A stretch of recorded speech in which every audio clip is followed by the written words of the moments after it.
consumed by one group of people. It's not just consumed by one generation. It's consumed by the next generation. And if one generation takes that ideology and takes it out of play, they can use it again. We're gathered here today because we believe and we know that when people gather together with one mindset for one set view to make a difference in one aspect, they can do it. And let me say this.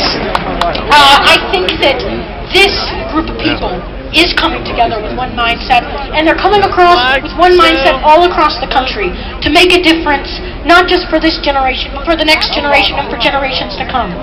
To preserve the United States Constitution, to preserve and protect our rights, our freedoms, our money, and our hard work from the hands of a greedy government that wants to take it away from us.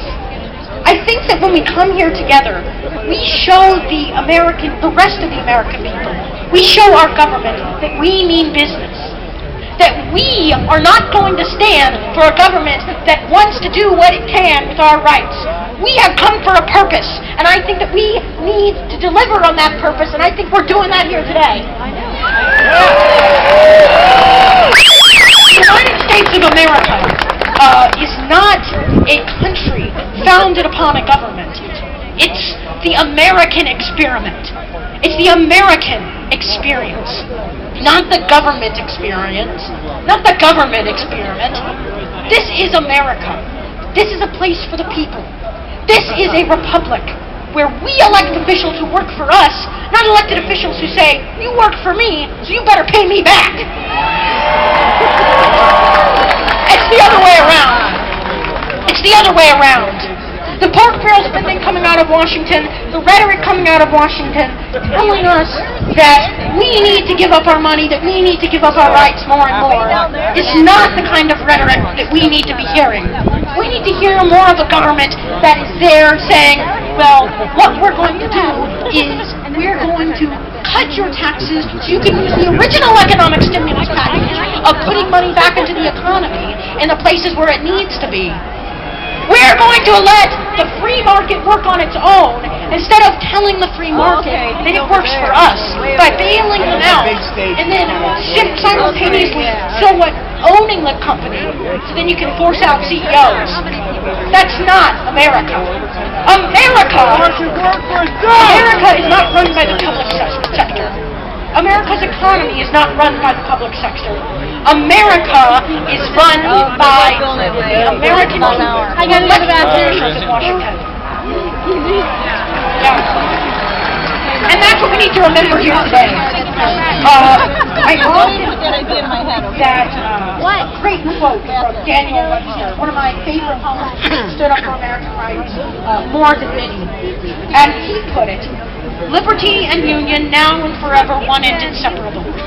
You cannot have a nation run by a government that takes away your rights and expect it to prosper? You think that's going to work? It's never worked. Take a look at communist China. Take a look at Russia. Take a look at France. Take a look at all the countries that have adopted these philosophies, whether it be in certain sectors or in the entire country. And let me say this. It doesn't work.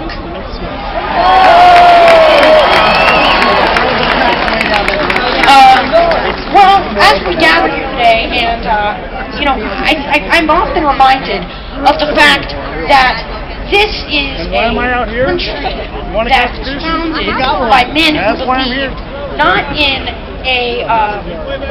entirely in a.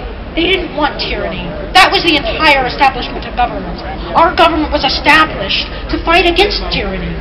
This Tea Party gets its name from the Boston Tea Party in 1773.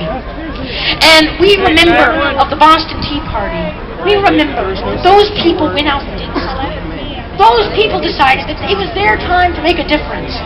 That they're not going to stand for a government that is overexpansive and overly expanding upon them, taking away their rights, their liberties, without their consent.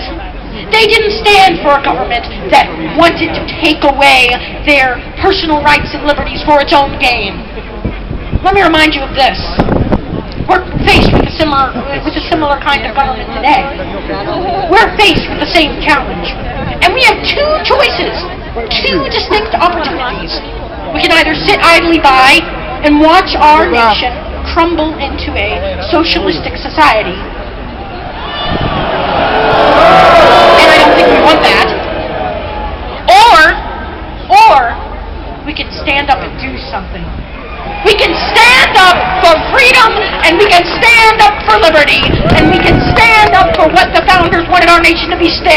Wanted our nation to be a nation founded to preserve the people and the people's rights, and to preserve this Constitution, to preserve their liberties, and to preserve their personal rights for future generations and for this generation as well.